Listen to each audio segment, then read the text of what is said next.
आज हम जानेंगे कि मार्च महीने का दूसरा प्रदोष व्रत कब पड़ रहा है या फिर चैत्र मास के कृष्ण पक्ष का जो प्रदोष व्रत है वह कब पड़ रहा है। और साथ ही साथ जो लोग भी प्रदोष काल के समय भगवान शिव पार्वती की पूजा करते हैं वह कब से लेकर के कब तक है और इस प्रदोष व्रत का पारायण कब से लेकर के कब तक है। नमस्कार, मैं पंडित राजकुमार दुबे आप सभी का आपके चैनल मिस्ट्री ऑफ धर्मा में स्वागत करता हूँ। तो आइए हम सबसे पहले जानें कि जो प्रदोष व्रत है वह मार्च महीने में कब कब पड़ रहा है। तो मार्च महीने में चूँकि दो प्रदोष व्रत पड़ रहे थे। पहला प्रदोष व्रत समय के अभाव के कारण मैं आप लोगों को नहीं बता सका, उसके लिए मैं क्षमा प्रार्थी हूँ। और आज मैं आप लोगों को मार्च महीने के जो दूसरा प्रदोष व्रत है उसके बारे में बताऊँगा। तो मार्च महीने का जो दूसरा प्रदोष व्रत है वह चैत्र मास के कृष्ण पक्ष में पड़ रहा है। क्योंकि अब मार्च में जो दूसरा प्रदोष व्रत पड़ेगा वह चैत्र महीने का ही पड़ेगा। जो चैत्र मास के कृष्ण पक्ष का जो त्रयोदशी तिथि है उस त्रयोदशी तिथि का प्रारंभ आपका 29 मार्च 2022 मंगलवार को दोपहर में 2:16 से त्रयोदशी तिथि प्रारंभ हो जा रही है। और मंगलवार को दोपहर के बाद शाम को त्रयोदशी तिथि रहेगी, रात्रि में रहेगी। तो जिस दिन शाम के समय त्रयोदशी तिथि होती है उसी दिन प्रदोष व्रत को रहते हैं।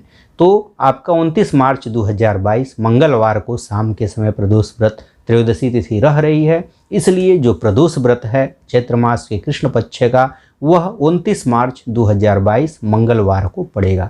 जो त्रयोदशी तिथि की समाप्ति है वह 30 मार्च 2022 अर्थात बुधवार को आपका दोपहर में ही हो जा रहा है। तो जिस दिन शाम के समय रहता है उसी दिन प्रदोष व्रत रहते हैं, इसलिए यह प्रदोष व्रत 29 मार्च 2022 मंगलवार को पड़ेगा।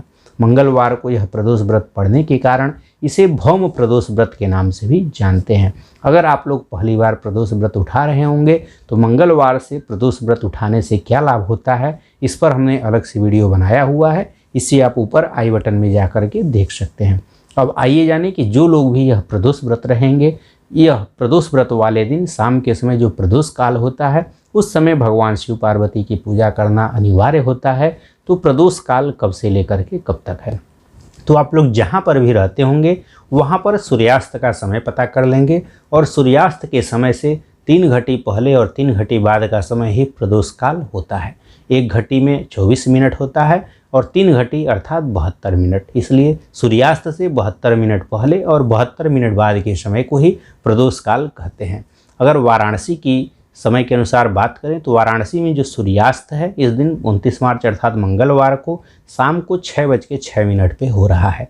इसलिए इस दिन शाम के समय जो प्रदोष काल का जो पूजा का समय है वह 29 मार्च अर्थात मंगलवार को शाम को 4:54 से लेकर के और 7:18 के बीच आप लोग भगवान शिव पार्वती की पूजा प्रदोष काल के समय अवश्य ही करें। जो लोग भी प्रदोष व्रत रहते हैं उनको इस दिन प्रदोष काल के समय भगवान शिव पार्वती की पूजा करना अनिवार्य होता है। तो इसी बीच आप लोग पूजा करें। और जो लोग भी प्रदोष व्रत नहीं रहते हैं तो अगर वे लोग भी इस समय पूजा करते हैं तो उनको भी इस प्रदोष व्रत का कुछ पुण्यफल प्राप्त हो जाता है। अतः इस समय शाम को प्रदोष काल के समय सभी को भगवान शिव पार्वती की पूजा करने का प्रयास करना चाहिए। और जो लोग व्रत रहते हैं उनको तो करना ही चाहिए, जो लोग नहीं रहते हैं उनको भी प्रयास करना चाहिए।